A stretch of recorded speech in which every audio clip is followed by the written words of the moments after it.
Bismillah. Alhamdulillah hamdan katsiran thayyiban mubarakan fih. Wa asyhadu an la ilaha illallah wahdahu la syarikalah wa asyhadu anna Muhammadan abduhu wa rasuluh. Soal jawab edisi hari Kamis 7 Juli 2022 bertepatan dengan 7 Zulhijjah 1443 Hijriah. Soal: Assalamualaikum Ustaz Said. Semoga Allah mudahkan seluruh urusan Ustaz dan ditegarkan dalam berdakwah kepada as-sunnah. Amin. Saya seorang muslimah yang sudah bertahun-tahun menuntut ilmu di Ponpes. Saya sudah hafal Al-Quran dan beberapa hadis dan matan-matan, dan mulai ikut membantu mengajar.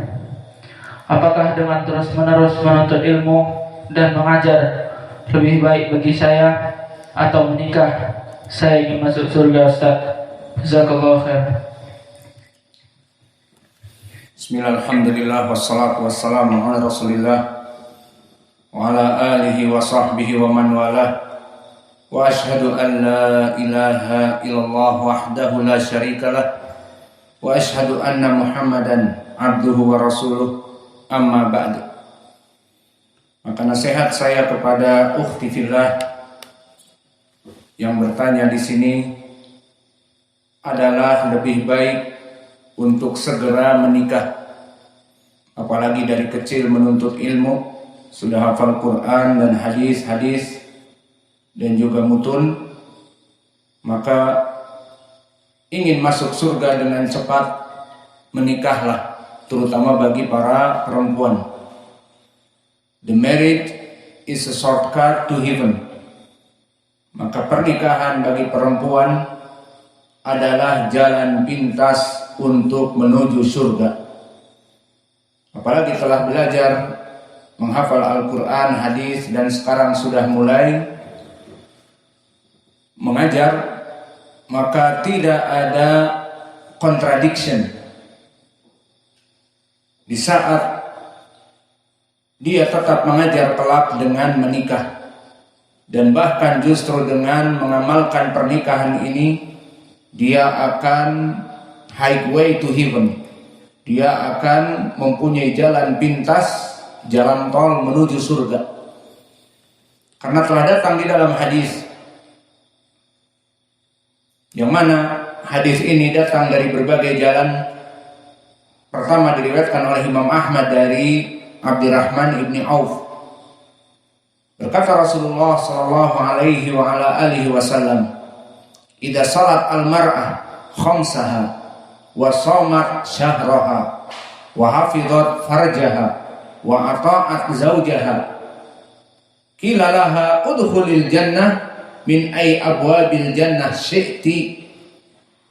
Disebutkan oleh Nabi, jika seorang perempuan salat 5 waktunya, melaksanakan puasa dari bulan Ramadannya, dan menjaga Mrs. V-nya. Apa Mrs. V? Taulah, nggak usah dibahas lagi. Puasa. Wa ata'at zaujaha. Ini poinnya. This is the point. Wa ata'at zaujaha. Dan dia taat kepada suaminya. Kilalaha, dikatakan kepada perempuan ini, udkhulil jannah min ay abwabil jannah syi'ti. Masuklah anti kepada surga dari berbagai pintu yang anti inginkan. Maka hadis ini hadis yang agung sekali, menjelaskan bagaimana marriage, pernikahan, is a shortcut to heaven, adalah jalan pintas bagi para putri-putri untuk masuk kepada surga. Karena di sini tidak berkontradiksi dengan amalan-amalan ibadah yang lain, seperti idza sholatil mar'ah khamsaha, maka dia tetap melaksanakan sholat 5 waktu. Maknanya dengan menikah rajul yang soleh justru malah bertambah ibadahnya dalam salatnya.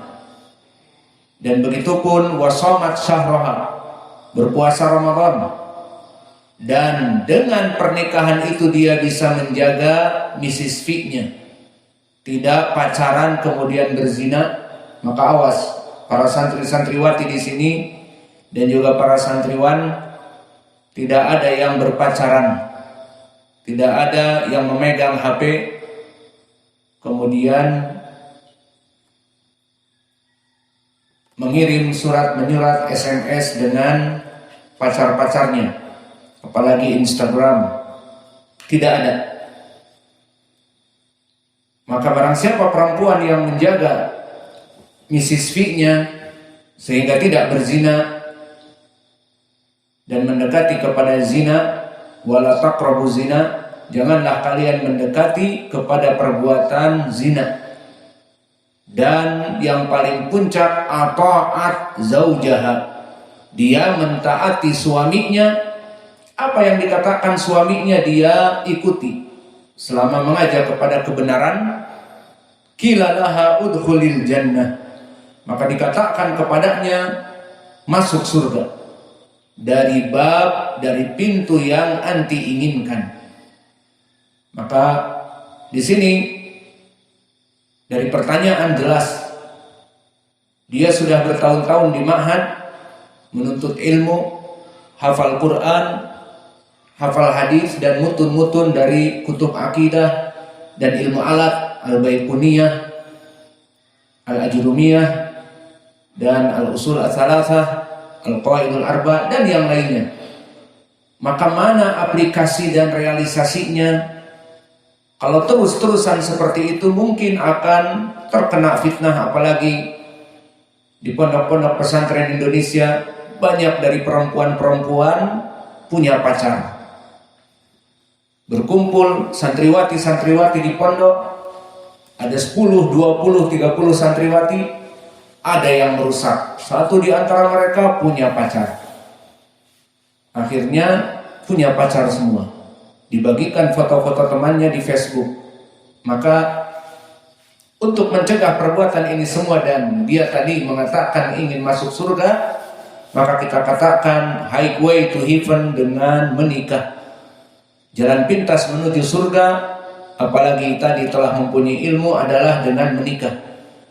Dipraktekkan ilmunya dan tidak ada contradiction dengan menikah. Setelah menikah, apalagi dengan santri ataupun dengan ustadz, kita tidak promosi karena kita sudah overstock, sudah kuotanya penuh. Jadi tidak promosi para santriwati dengan santriwan saja yang di sini. Alhasil menikahlah. Dengan menikah itu akan mudah untuk masuk kepada surga. Hadis ini barakallahu fikum yang kami sebutkan tadi diriwayatkan oleh Imam Ahmad dari Abdurrahman ibnu Auf dan juga diriwayatkan oleh imam yang lainnya, yang mana sanadnya bertumpu kepada indak hadatsana dia Hudzaifah wa ila sayadribunak. Kemarin baru masuk rumah dipukuli langsung karena tidak bisa menjawab.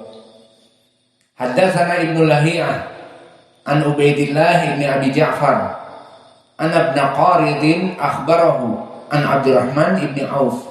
Mahalu hadha sanad. Sanad ini bagaimana keadaannya? Dhaif karena fi sanadihi Abdullah bin Lahiyah. Baik, sanad ini dhaif karena ada Abdullah ibn Lahiyah. Yang mana Abdullah ibn Lahiyah ulama dari Misr dan dia terbakar maktabahnya. Semua kitab-kitabnya terbakar. Dan kalau di zaman dulu kitab-kitab terbakar tidak seperti di zaman sekarang. Di zaman sekarang mungkin terbakar kitab-kitabnya masih ada file di komputernya, di laptopnya, atau ada CD, atau ada USB dan sebagainya. Namun di zaman dulu terbakar kitab-kitabnya, ya sudah, tidak bisa dicetak ulang kembali. Harus dia menuntut ilmu kembali, mengambil masyayikh-masyayikh yang telah dia ambil dulu dan kebanyakan telah meninggal. Maka akhirnya rawi ini dhaif. Bagi yang mengatakan sebelum terbakar hasanul hadis, setelah terbakar hadisnya didhaifkan, dan ada juga yang mengatakan sebelum terbakar pun hadisnya dhaif. Dan ini ucapan Abu Zur'ah dan Yahya Ibnu Ma'in, dan ini yang rajih. Dan ini madhab Syekh kami Muqbil. Sehingga madhab ini tidak melihat siapa yang meriwayatkan dari Ibnu Lahiyah, apakah sebelum terbakar ataupun setelah terbakar kitabnya. Maka Ibnu Lahiyah di sini kita katakan dhaif. Juga selain itu dia mudallis dan meriwayatkan dari gurunya Ubaidillah dengan an Ubaidillah ibni Abi Ja'far. Maka Ibnu Lahiyah mudallis, beran'anah, dan dia dhaif. Maka sanad dari Abdurrahman ibnu Auf dhaif. Kalau dhaif, kenapa tadi Ustaz beristidlal dengannya? Sabar dulu, masih ada jalan yang lain. Maka di sana ada jalan yang lain. Diriwayatkan oleh Imam At-Tabrani dari jalan Hudbah ibnul Minhal an Abdul Malik ibni Umair an Abi Salamah an Abi Hurairah. Maka ini jalan yang lain sebagai mutaba'ah karena Abu Hurairah sahabat yang lain. Yang pertama siapa tadi sahabatnya? Abdurrahman ibnu Auf. Sekarang Abu Hurairah. Maka lafadznya sama. Idza salatil mar'atu khamsaha wa shamat syahraha wa hassanat farjaha. Kalau tadi hafidhat farjaha wa hassanat farjaha, sama saja maknanya. Wa ata'at ba'laha. Di sini lafadznya wa ata'at ba'laha. Di riwayat Imam Ahmad dari Abdurrahman ibnu Auf, wa ata'at zaujuha ataupun zaujaha. Maka zaujaha suaminya, ba'laha juga suaminya. Maka taat kepada suaminya. Dakhalat min ay abwabil jannah sya'at. Maka dia dipersilahkan masuk kepada surga dari pintu manapun dia inginkan.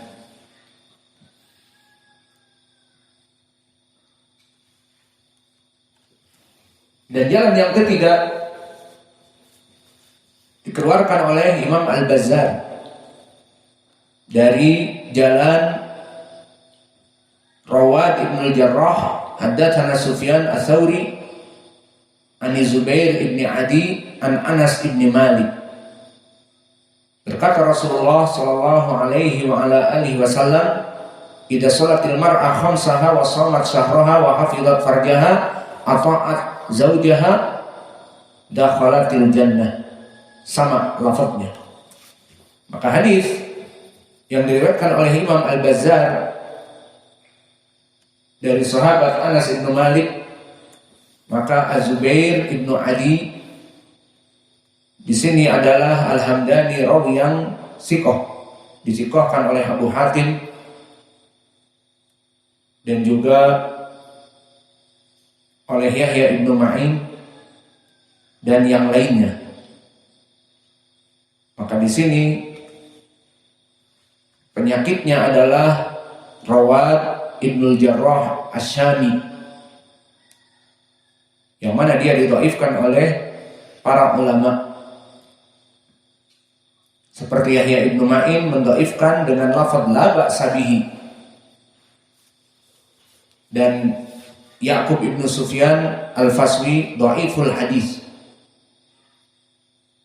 Maka di sini Yahya ibnu Ma'in menyebutkan la ba'sa bihi di derajat rawi yang hasanul hadis, namun para ulama mendhaifkannya. Seperti Ya'qub ibnu Sufyan Al-Faswi dan juga Abu Hatim Ar-Razi mengatakan muttaribul hadis.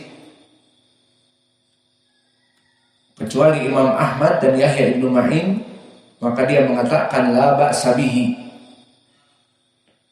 Maka rawi ini rawi yang wallahu a'lam mendekati kepada lain.